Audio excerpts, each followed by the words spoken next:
Habitualmente no hay que discutir en qué divisa invertir. O sea, una persona que tiene una cartera de renta variable tiene que invertir aproximadamente alrededor de, o sea, donde menos riesgo tiene, es invirtiendo un 60% en la divisa suya, la que ahorra, y un 40% en otras divisas que sean más baratas. Eso en carteras de renta variable. En carteras de renta fija esto no es así. En carteras de renta fija la parte que uno tiene que tener fuera de la divisa donde ahorra es más pequeñita, renta variable es más.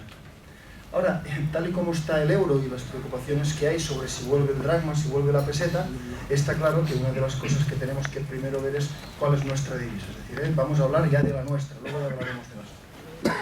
Vamos a ver, ¿en qué divisa invertir?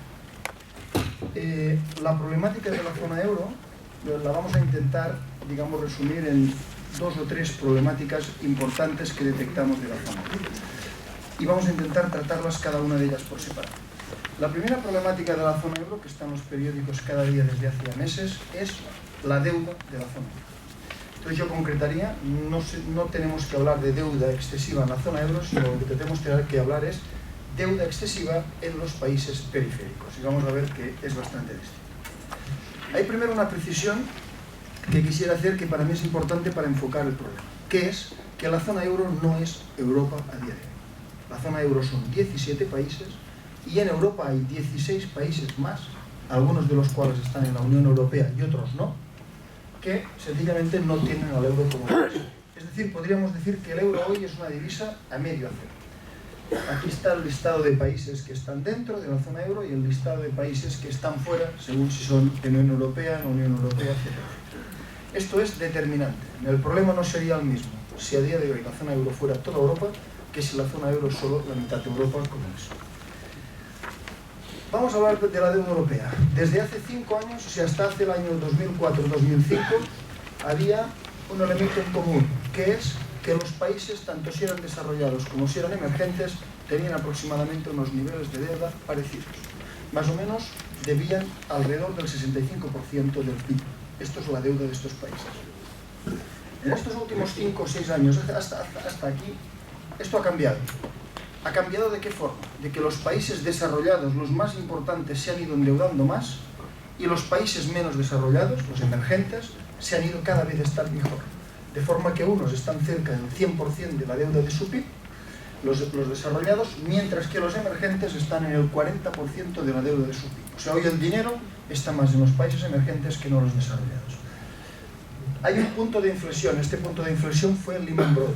O sea, cuando los gobiernos se endeudaron es cuando hubo la crisis de Lehman Brothers, que es una crisis que afectó sobre todo a países desarrollados y un poco a países emergentes.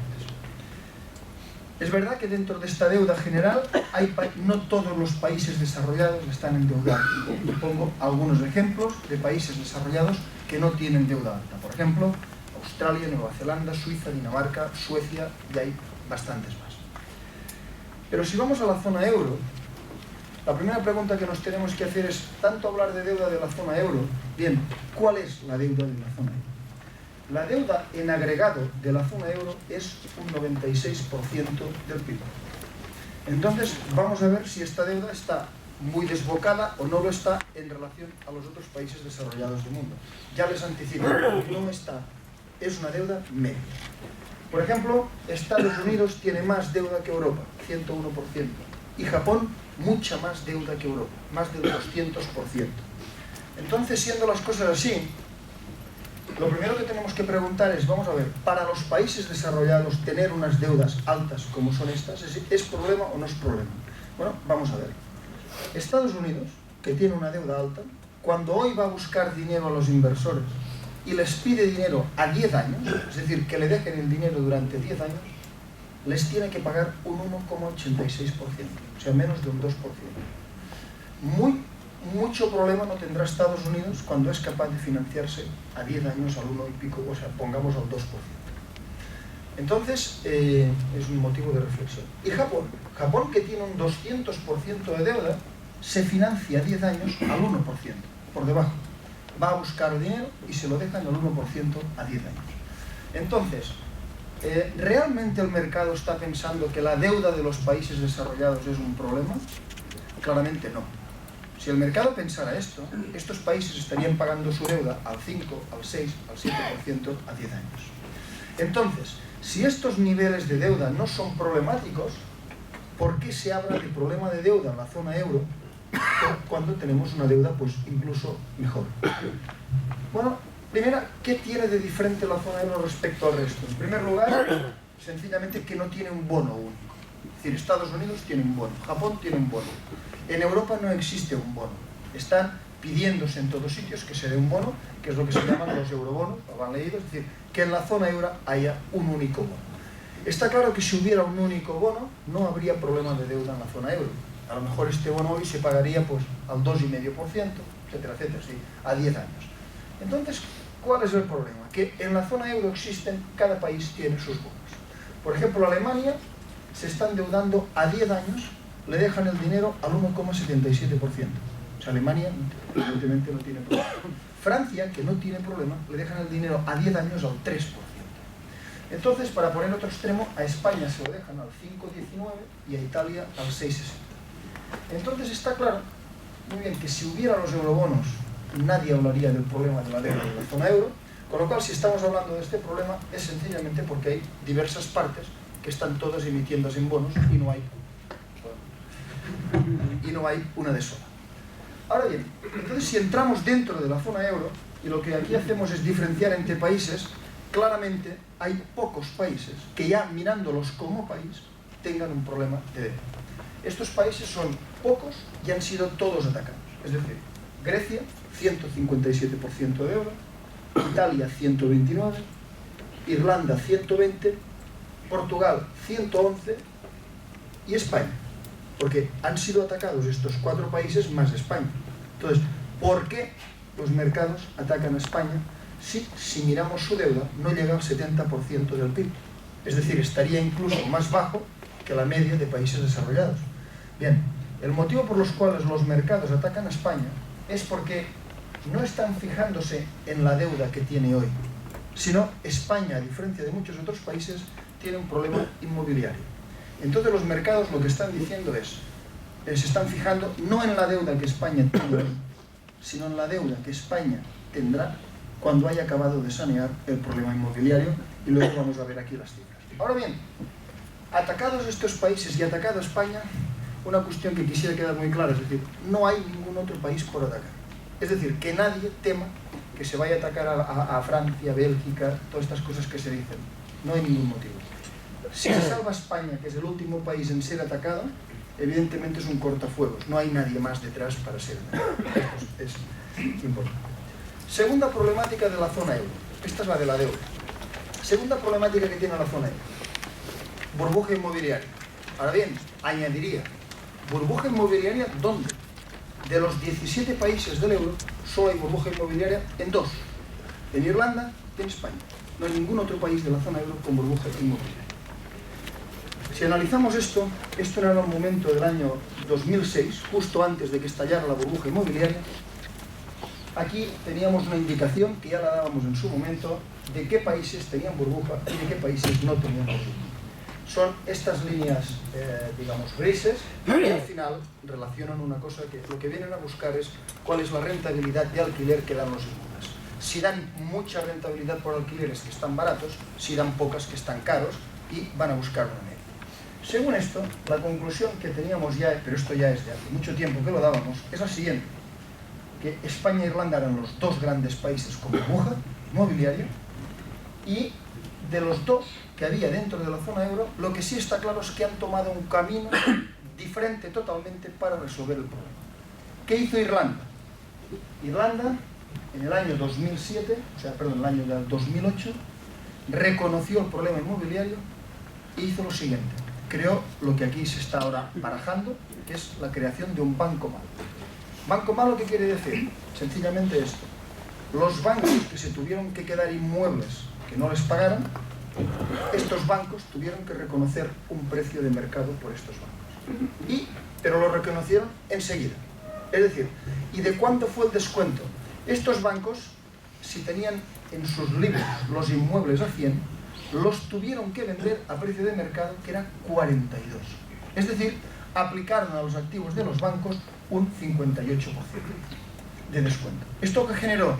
Generó que los bancos irlandeses declararon todos la pérdida, es decir, yo tengo esto a 100, lo tengo que vender por 42 porque este es el precio de mercado, y al declarar la pérdida, ¿qué les ocurrió? Pues que estos bancos estaban quebrados.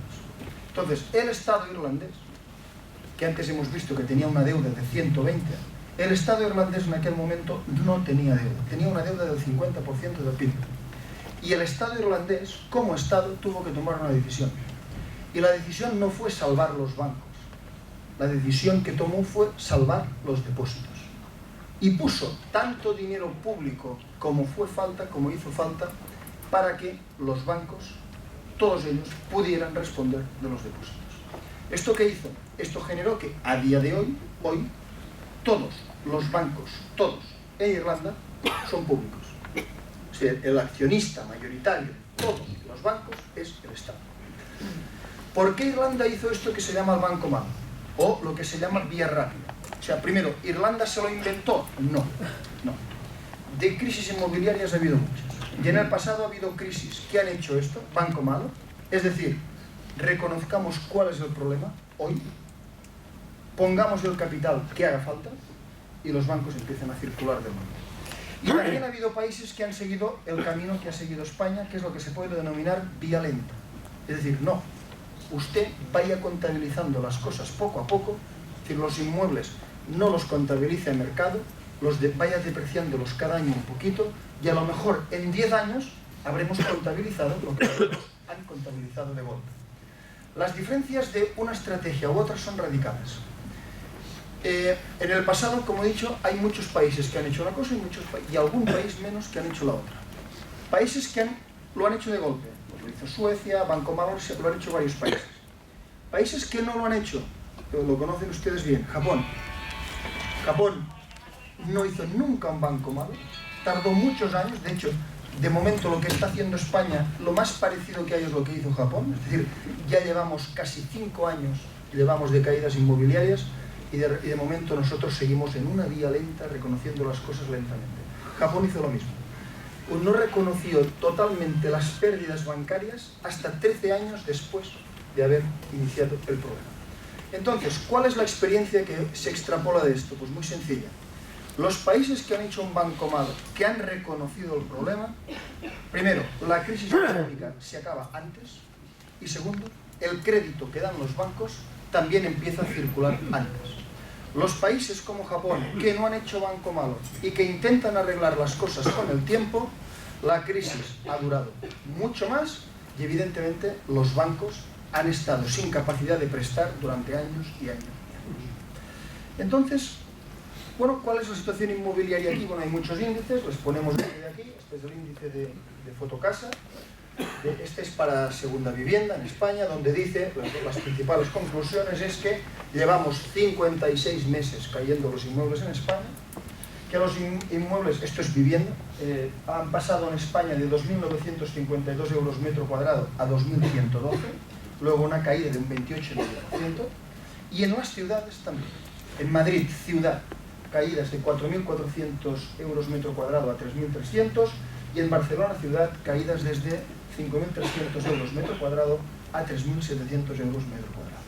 Entonces, si ustedes se fijan la forma en que esto está bajando, esto ni se parece, por ejemplo, a la forma como ha bajado ni en Irlanda o en Estados Unidos o en Inglaterra, países que han tenido burbuja. En Estados Unidos los inmuebles bajaron y en febrero del 2009 habían bajado ya. Lo hicieron de golpe, catacraco, y desde entonces están estables. En Inglaterra ya están estables. Y en Inglaterra, además, ya empieza a pasar algo que pasa cuando las crisis inmobiliarias llegan a su final. Porque las crisis inmobiliarias van como una mancha de aceite. Es decir, primero cae el centro y luego cae la periferia. Y por centro me refiero a las grandes ciudades.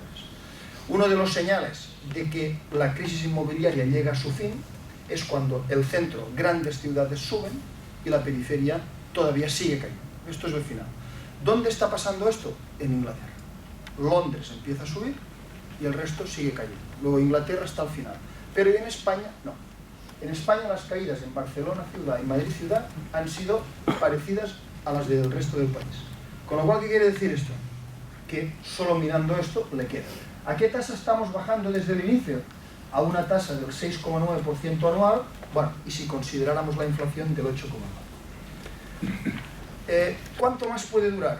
Bueno, muy complicado, pero que sea complicado no quiere decir que no pueda hacerse ninguna estimación, ¿no? Hay como de burbujas inmobiliarias ha habido tantas en el mundo, o sea, ha pasado muchas veces. Lo que sí es, esto es fácil ver, es un esquema que lo hace la OCDE, y es fácil ver, digamos, de qué depende.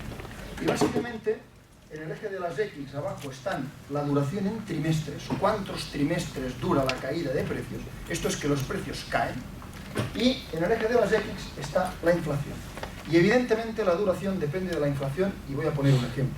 Es decir, si un mercado inmobiliario ha exagerado un 20% y la inflación es de un 10%, con 2 años parado se corrige el desajuste. Pero si la inflación es de un 2%, se necesita 10 años para corregir lo mismo. Con lo cual, cuanto más baja es la inflación, más años se necesita para corregir lo mismo. Entonces, aquí que llevamos ya ahora mismo 19 trimestres de caída, nosotros estaríamos ahora mismo en los 2 puntos rojos, estos 2 puntos rojos que parecen estrellas. Estos son los trimestres que llevamos cayendo y luego la inflación. ¿Por qué hemos puesto 2 puntos? Bueno, hemos puesto en un sitio la inflación normal, es decir, la inflación la normal, y en otro la subyacente, que es la inflación sin, digamos, los precios del petróleo ni los alimentos, ¿no? Entonces, si lo extrapoláramos y durara como la media, esto querría decir lo siguiente, que en total la caída desde el inicio duraría entre 8 años y medio y 13 años, caída de inmuebles, de los cuales llevaríamos pues 4,7, ¿no? Entonces, ¿qué quiere decir? Que el comprador en inmuebles, además el comprador internacional, que puede comprar aquí, puede comprar en Alemania, puede comprar en cualquier otro sitio, lo que está diciendo cuando habla de España, lo he puesto ahí arriba, es en España, dentro de 5 años empezaré a mirar, ¿vale? Esta es la conclusión por lo que se refiere al inmobiliario. Evidentemente, que dure más o menos años, o sea, no, esto es una media. De lo que se haga depende de que este plazo sea más corto o que este plazo sea más largo. Desafortunadamente, por lo hecho hasta el día de hoy, y espero que de hoy en adelante esto sea distinto, por lo hecho hasta el día de hoy, esto de momento tiene, digamos, trazas de durar más y no menos. Pero no es algo cerrado, o sea, puede actuarse a día de hoy para que esto no sea así. Evidentemente, toda crisis inmobiliaria tiene 2 efectos. Es más, les digo, no hay ni un país en el mundo que haya tenido crisis inmobiliaria, de las muchas que ha habido, que no haya tenido los 2 efectos a la vez. No sé yo, perdón, no sé las... Vamos a ver. Primera cuestión es que cae el consumo. O sea, en todos los países con crisis inmobiliaria cae el consumo. Las familias van siendo menos, se notan menos ricas y frenan el consumo. Esto evidentemente está pasando aquí y esto no es ninguna excepción con lo que pasa en todas las crisis. Pero la segunda, es la que más nos importa ahora, es la crisis sobre el sistema bancario.